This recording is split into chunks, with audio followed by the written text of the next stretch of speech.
you've actually known Ryan longer than any of us around here. The opportunity to get back and work together, how appealing was that for you? Very.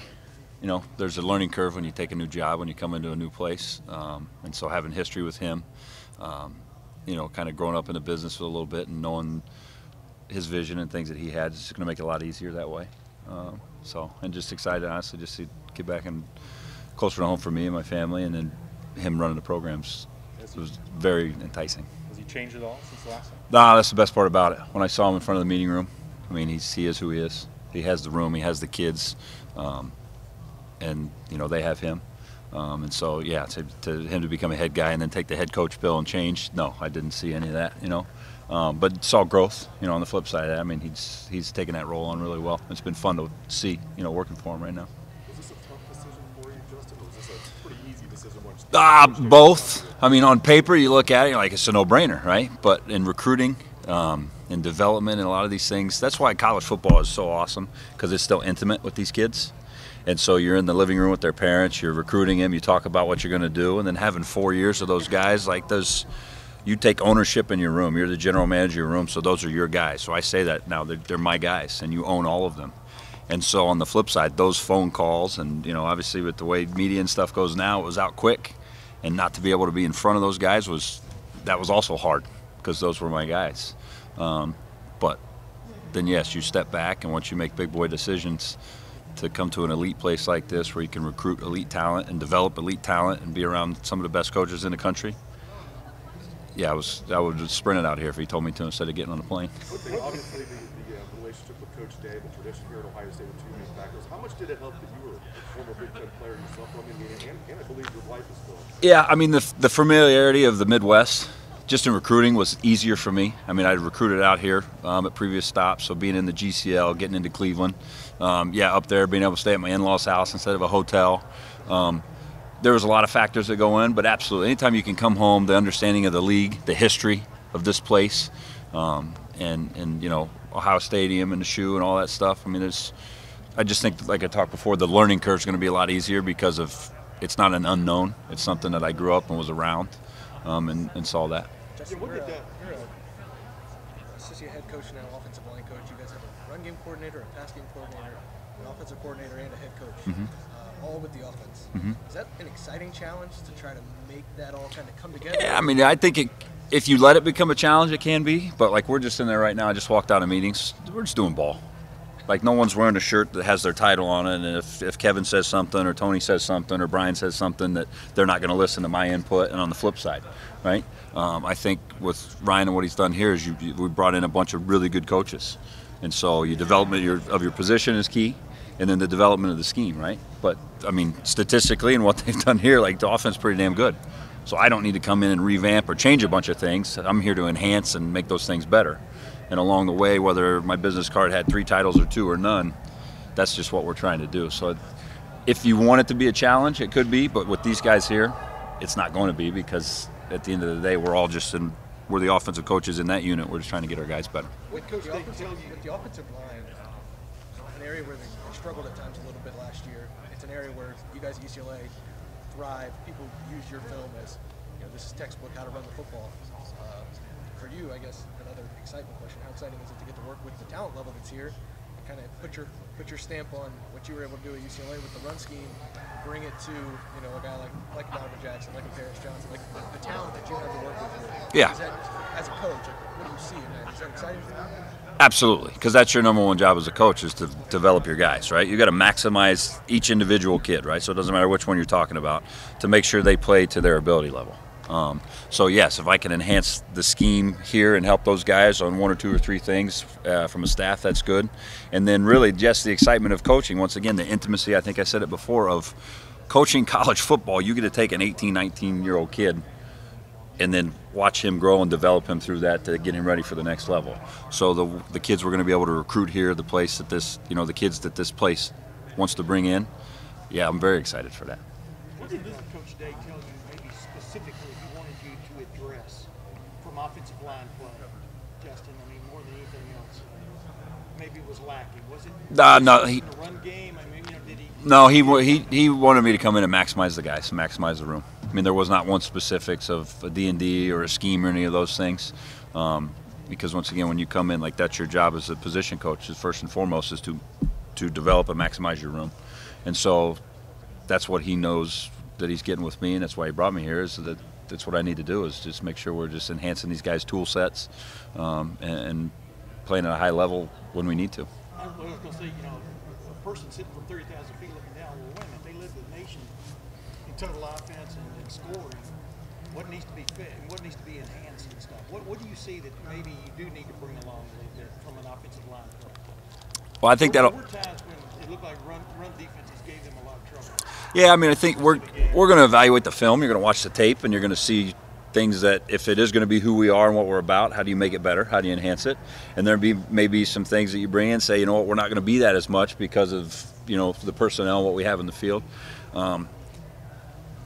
You know, you learn from that, but you move on. So that's probably a better question for me after spring ball, once I've had my hands on these guys a lot, and once we've been around these guys through individual and through team settings and those things. That would be a good one to come back after spring and really see what we really are honed in on, that we got to make better, so when we get to the fall, we're ready to go. Justin, when you were hired, it seemed like you were immediately, you know, you went on the road representing Ohio State. Was that different for you? Like, was recruiting different, knowing what was on your messages goes through, I don't know, like your previous time? Yeah, I mean, it doesn't hurt. I mean, you know, the block O when you walk into the front door of a school, yeah, people see that. You know, there's a little bit of, you know, logo greed or whatever you want to say. But I mean, once again, like you guys will see as you're around me more, like I'm a big fundamental basics, keeping everything simple and working the way up, right? Like football in itself is blocking and tackling. That's just how it starts. You block them, they don't tackle, you score points. Whether you throw it, you run it, however you get it, right? If you don't block them, then they're going to tackle your guy, whether it's a sack, a TFL. Now put that into recruiting. It's all about relationships. You got to identify the kids that you know can play for you and uphold the standard that you have here. And then how do you go get those guys, right? It's not, for me, it's not with cool Instagram edits or dancing or music or whatever that stuff is. Like, you got to go in and hit the ground running with the high school coach, with the parents, with the mentors, with whoever's helping that kid in that decision. And so, yeah, does this, you know, this logo help? Absolutely. You're going after a higher caliber kid, but at the end of the day, he's still a kid. You got to go build the right way and try to, you know, get him to want to choose here. And obviously, you, Ryan, coming into this, did that help at all, or was it kind of a trial by fire, knowing that, I mean, you'd been on the job a couple of weeks and you're trying to get kids to come to play for you, like not knowing kind of the logistics of the program entirely? I mean, what was that like? Yeah, I mean, it made the conversations with the kids easier, you know, knowing, you know, what as you sell the vision of a program and you sell from the top down, then I can speak to that more because I've known Ryan for so long. So that probably helped, but like, still at the end of the day, like I said, you got to go in and dig on these kids and show them who you are, what you're about, how you're going to develop them, how you're going to take care of them off the field. You talk to the parents, you talk to the coaches, and you just build it that way because it's a relationship business. You know, if as college football has become more and more of a business, then our business is still people, and so you got to be able to work those kids and do that. I wanted to ask about really, because if you look at like Tim, he coached with Urban Meyer, and Ryan obviously knew him, Luke Bickle with Terry, Ryan and Chip as you all together. I mean, how were those conversations when Ryan tries to call you, knowing that Chip was kind of Ryan? Well, I mean, he did it the right way. I mean, he could do more detailed than that. It doesn't need to be. I mean, that's something Ryan could go. But he's first class. He does it the right way. That's why he's the head football coach at Ohio State, right? So everything was gone about the right way through the discussions and those things. And then ultimately it was a decision that I had to make for what was best for me and my family and those things, and wound up here. West guy just missed the 0 degree. Yeah, you know what? I had to get the dust off the cobwebs from the winter coats in the closet because we didn't need those much in Westwood and Los Angeles. But yeah, I wouldn't say I missed it, but I'm getting acclimated pretty quick. How do you adjust to that mental shift? I mean, you know, premier athletes, you guys all have the same kind of mentality, just to talk about that. But you're talking about going from LA back here in the middle of winter, and basically a win. How hard is that for you, for your family, just for everything that you have to do to get back to your logistics? I mean, it's a challenge. I got 4 kids and moving across the country, so the timing of that, finding the home, but those are all things that go into it. And you get into this business knowing that. You know, I mean, I was told that and learned that a long time ago from some older coaches where they started having kids and getting in the business of it is hard. You're going to miss some of these things. You're going to be separated and do that, but, you know, once again, growing up as a Big Ten kid, like the Rose Bowl was the Mecca. My father and I wake up and you'd watch the Rose Parade and you get ready to watch the sun going down over the San Gabriel Mountains in the third quarter. Like that was our world. That was the Big Ten world. Well, my office for the last 4 years was the Rose Bowl in Pasadena. So my kids got to go out pregame and postgame and throw the ball around and dance around. Like they thought that was normal, right? Now here, coming here, their pregame are going to be down on the field at the Horseshoe, right? And at Ohio Stadium, where their classmates would kill to do that, or they once a year they get to go to a game, and like that's normal for them. So there's give and take to everything. So yeah, in the heat of it now, yeah, I miss my kids. I wish I was around them, but we've presented that as a family, and my wife and I to the kids like this is our adventure. Like this is what we do, and here's why it's going to be this way. But we get it. You know, Santa Claus comes to the bowl games a lot. My kids don't know that Santa Claus comes to the house. They're at what hotels he visits and make sure he can get there because it's just what we do. More of a house you're going to get for the money here. Say again? More of a house. Way bigger than I could get in Southern California.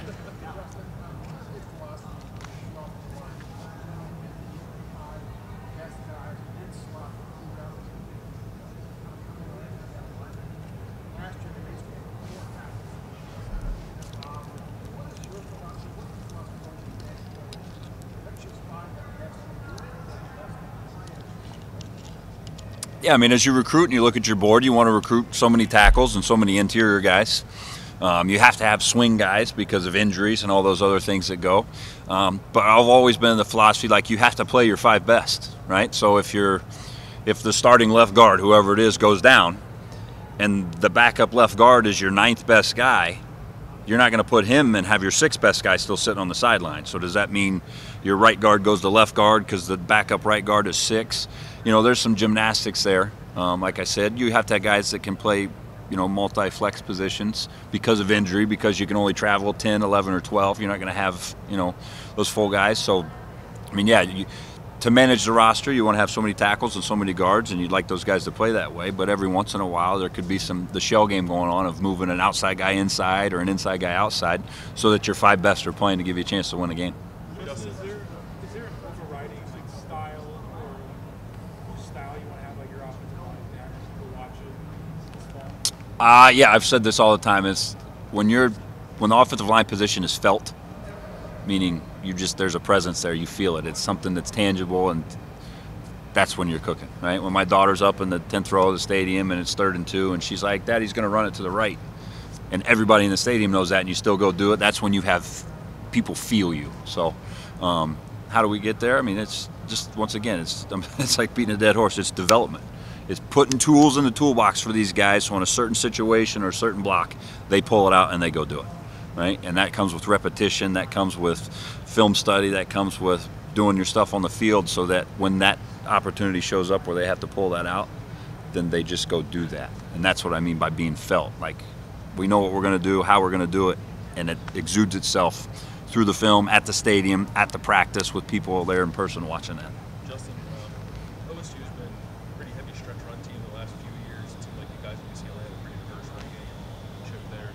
Any talk with Ryan coming in here about helping diversify things a little bit on that end? We're going through cut-ups and watching stuff now.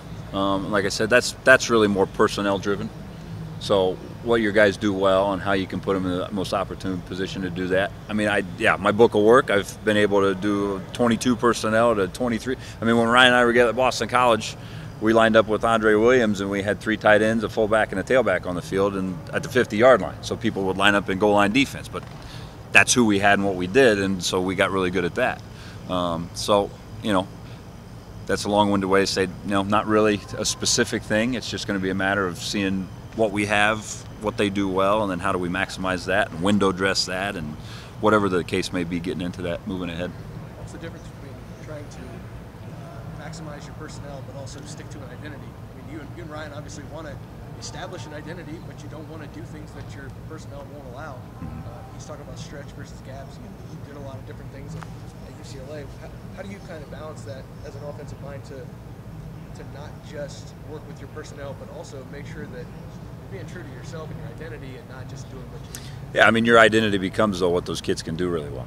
So same deal. I mean, you get through spring ball and find out how these kids run, how they pull, how they whatever they do, how they change direction and some of the things that you do, then you start to hang your hat on, we can do this, and here's how we can, like I said, window dress it a couple different ways.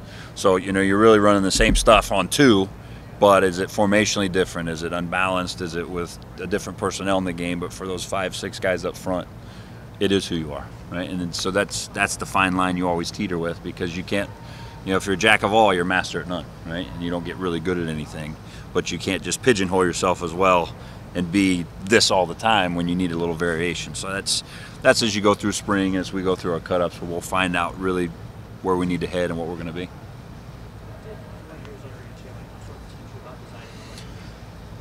The word no doesn't exist. You can say, whoa, let's look at it. But kind of going back to the question we just had, like, well, that's not who we are, that's not what we do, so we're not going to do that.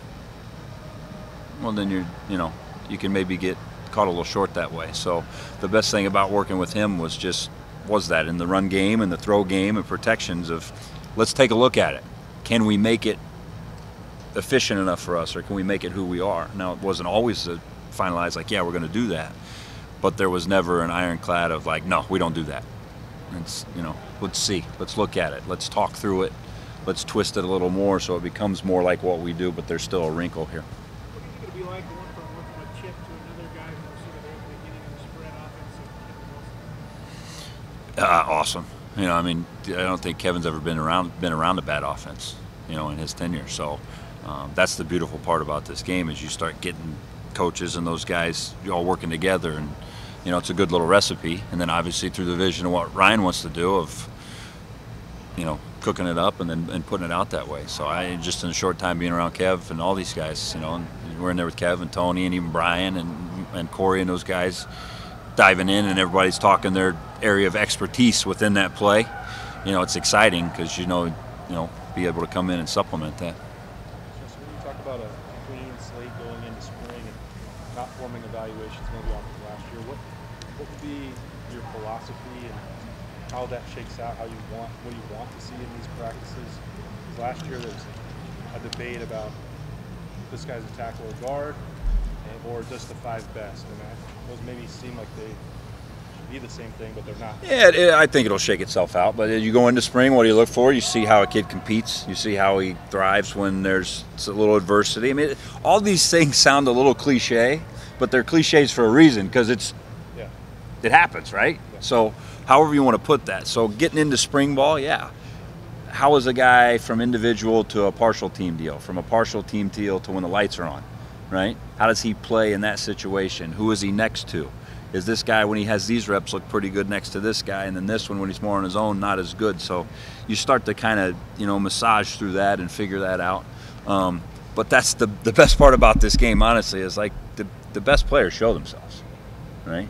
So whoever those 5 best are, they're gonna rear their head pretty quick, and then how do you accelerate their growth? That's our job as a coach. You want to just find your best 5 guys, and they're kind of out there.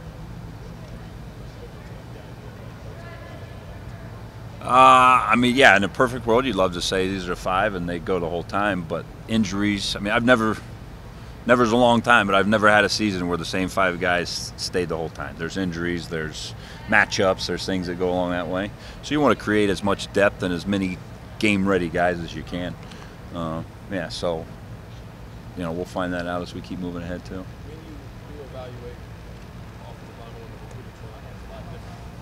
They're drawing a lot more than everybody else is doing.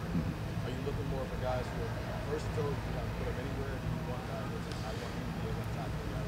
Yeah, I mean, there's certain size. I mean, you're not going to take a 6'2" or a 6'3" guy and say, oh, this guy's a tackle, right? I mean, he would be more of an inside guy, but we've always evaluated off, and I didn't make it up. It's just, you know, it's kind of been time tested, but just looking at base, bend, balance, and burst. And if a kid owns those, how high is he on those scales?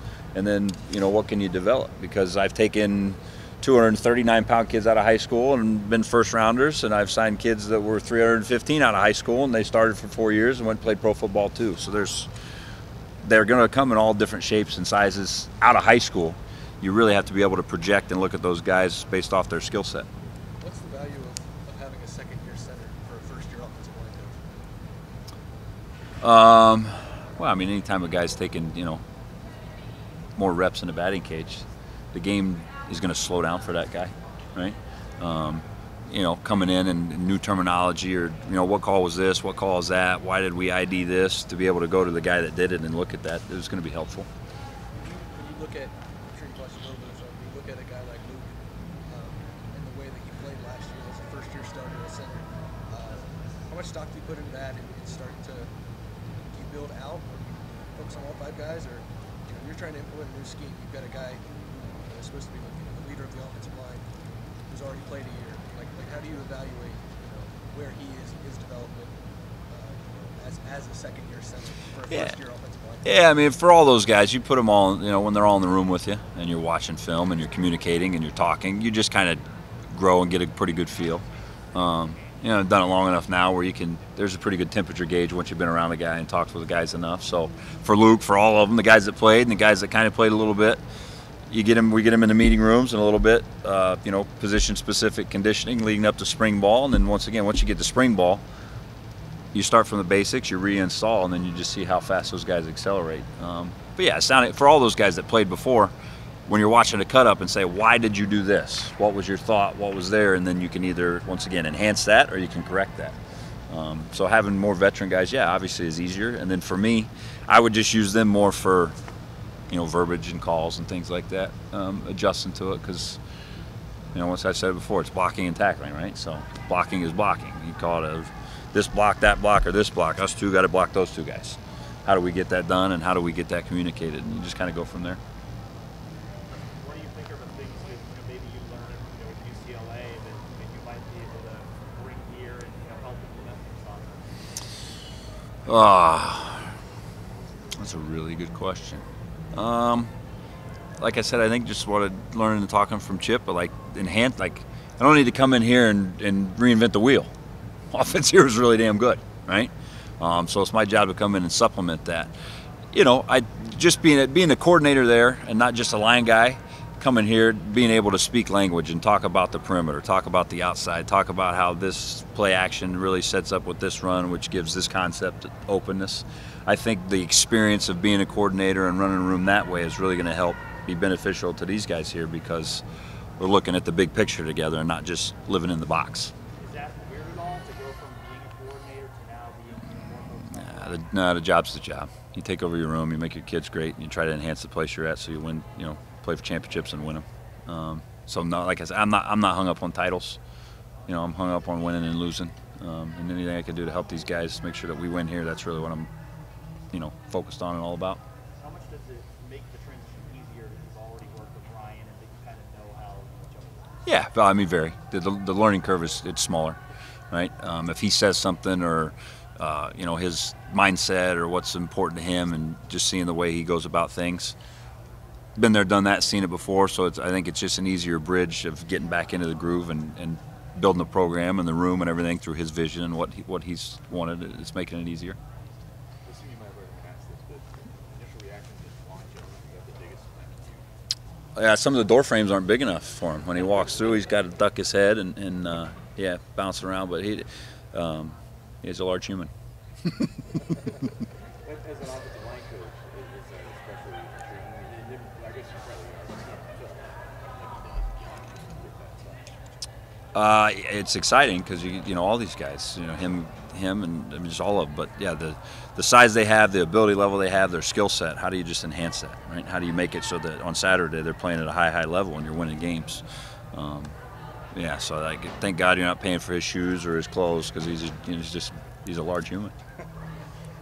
For Harris, when he played guard last year, I know he's talked about moving to tackle. Do you see him as a tackle? Or how do you kind of got him? The same way you do all the guys, right? Is you put them in the best position for them to maximize themselves, and then just to help the team, right? I repeat myself again and again, but those would be things that we dive into through the workouts, watching film, getting into spring football.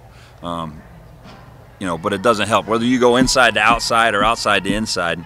If you played the game, the speed of the game, you know, you don't necessarily get incrementally faster.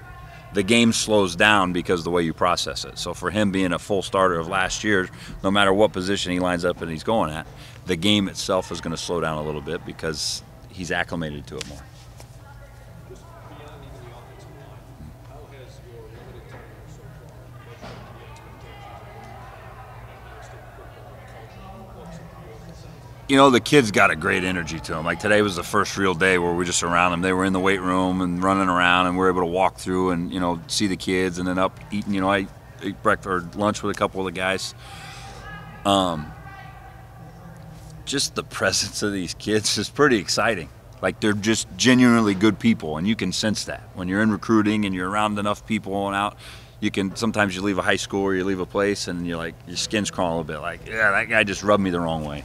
These guys here, they've done an unbelievable job of recruiting the right types of people on top of the right types of players. Right? That's been fun. Just the energy, and they were running around here earlier in the Woody, and they were in with Coach Mick, you know, lifting, and the juice and the energy and all those things that go into it. Like there's a lot of it here, and that's been fun to see just in a short time being back. Because I mean, I got hired. We had a couple of days in dead period, and I was recruiting, so I've been on the road for a big chunk of it. But just getting around in a short time, that's been fun.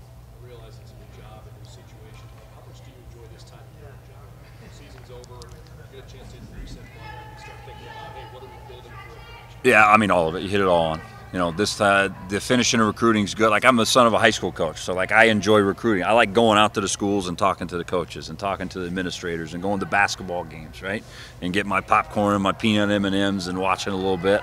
That's all fun. And then you get off the road and you move to this, and that is fun too. Of you're in cut-ups, you're doing ball, you're around your guys. Here, it's even more exciting because it's.